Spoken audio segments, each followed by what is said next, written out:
বাংলাদেশেরও সময় হয়েছে যে কোনো একটা পরাশক্তির সাথে নিজেদের প্রতিরক্ষা চুক্তিটা করে ফেলার। যেমন ধরেন সাম্প্রতিক সময়ে পাকিস্তান সৌদির মধ্যে একটা চুক্তি হয়েছে যে যদি কোনো দেশ পাকিস্তানে হামলা চালায় তাহলে সৌদি এটাকে সৌদির মতো নেবে, যে সৌদিতে হামলা চালানো হয়েছে। আবার সৌদিতে যদি কোনো দেশ হামলা চালায় তাহলে পাকিস্তান ভেবে নিবে এটা পাকিস্তানে হামলা হয়েছে। এখন আমাদের দেশের আসলে কোন ধরনের কারোর সাথে এরকম আছে নাকি আমাদেরকে মারলে শুধুই বাঙালিকে মারা হবে আর এটার বিকল্প আসলে কোনো নাই। যাই হোক, আমাদের দেশের অবস্থা কি সেটা জানি না, তবে আমার আপনার পছন্দের যারা ইরানের সাপোর্টার আছেন এবং রাশিয়ার সাপোর্টার আছেন, রাশিয়া ইউক্রেন যুদ্ধকে কেন্দ্র করে যেই সমীকরণ তৈরি হয়েছে বিশ্ব রাজনীতিতে, ঝুকাঙ্গানাহি স্টাইলে থাকা রাশা এবং ইরান, মানে মধ্যপ্রাচ্যের ওয়ান এন্ড অনলি ব্লুটুথ যে কিং রাজ্য আমরা যাকে বলি।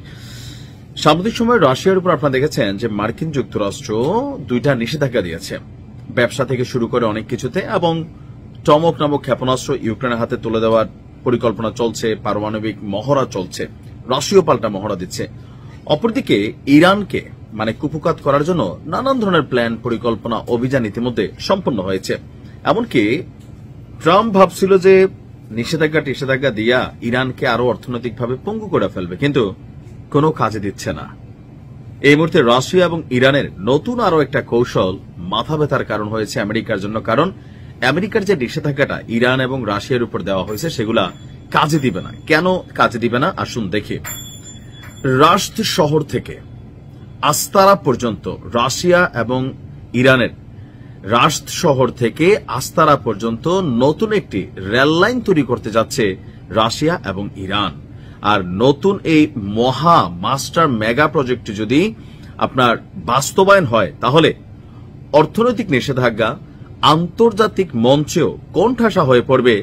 আপনার কি বলা হয়েছে, যারা রাশিয়া এবং ইরানকে কুপকাত করতে চাচ্ছে তারা, বিপরীতে বিশ্ব বাণিজ্যের মানচিত্র চিরতরে বদলে দিবে রাশিয়া এবং ইরানের এই প্রকল্প। স্বয়ং যুক্তরাষ্ট্রের পক্ষেও এই পদক্ষেপকে অবরোধ দিয়ে আটকানোর কোনো সুযোগ নেই।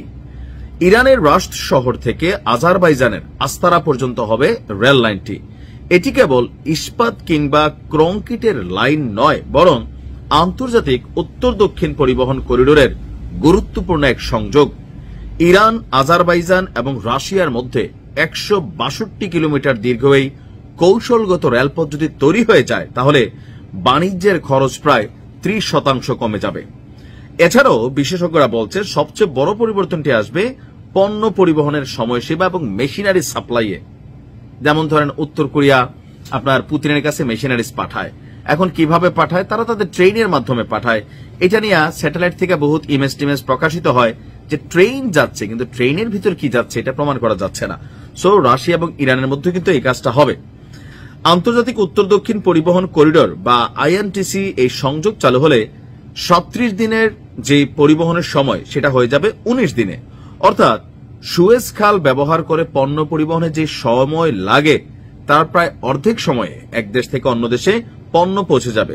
বিশ্বের কঠোরতম নিষেধাজ্ঞা রাশিয়া এবং ইরানের জন্য অর্থনীতির যে গতি সেটাকে অনেক ফাস্টার করবে। রাশদ শহর থেকে আস্তারা পর্যন্ত এই রেলপথ প্রকল্পে বাস্তবায়নে খরচ ধরা হবে 60 কোটি ইউরো, যার প্রধান অর্থায়নকারী হচ্ছে পুতিন কাকু, যেহেতু পয়সাওয়ালা দেশ। প্রকল্পটির নির্মাণের দায়িত্ব থাকবেন পুতিন কাকুর অভিজ্ঞ ইঞ্জিনিয়াররা। আপনারা জানেন যে রাশিয়ার কনস্ট্রাকশন নিয়ে আসলে কথা বলার কোনো সুযোগ নেই। এমনকি এটি পশ্চিমা নৌশক্তির প্রভাব থেকে পুরোপুরি মুক্ত হইতে যাচ্ছে। সুয়েজ খাল বা মালাক্কা প্রণালীর মতন সামুদ্রিক পথে যুক্তরাষ্ট্রের একচ্ছত্র আধিপত্য আছে। এখন এই রেলপথ চালু হয়ে গেলে ওই যে সমুদ্রপথে ডিস্টারবেন্স করার যে খেলাটা, এটা বন্ধ হয়ে যাবে। আর এই রেলপথ রাশিয়া এবং ইরানকে একটা অর্থনৈতিক ব্যবস্থায়ও সমান্তরাল একটা নতুন অর্থনীতির সুখবর দিতে যাচ্ছে। আমিও চাই এই রেলপথ প্রকল্পটা হোক, তাহলে ইরান আর ঝুঁকতে হবে না, যতটুকু ঝুঁকছে রাশিয়াও তাদের জায়গা মতো পৌঁছাবে। দুই দেশ সমান সমান হয়ে যাক, ভবিষ্যতের জন্য এটা আমাদের পজিটিভ একটা বার্তা নিয়ে আসবে। আশা করি বাংলাদেশও চিরে আমাদের জন্য আসলে মিত্রকে এটা তো বোঝা বড় কঠিন। তারপরেও যেমন ভারত শুনতেছি যুক্তরাষ্ট্রের সাথে প্রতিরক্ষা চুক্তি করতেছে, এদিক দিয়ে পাকিস্তান করে ফেলছে সৌদির সাথে, আবার চীনও পাকিস্তানের সাথে আছে। তো সব মিলিয়ে আমাদের একটা পক্ষে থাকা উচিত। ভালো থাকুন।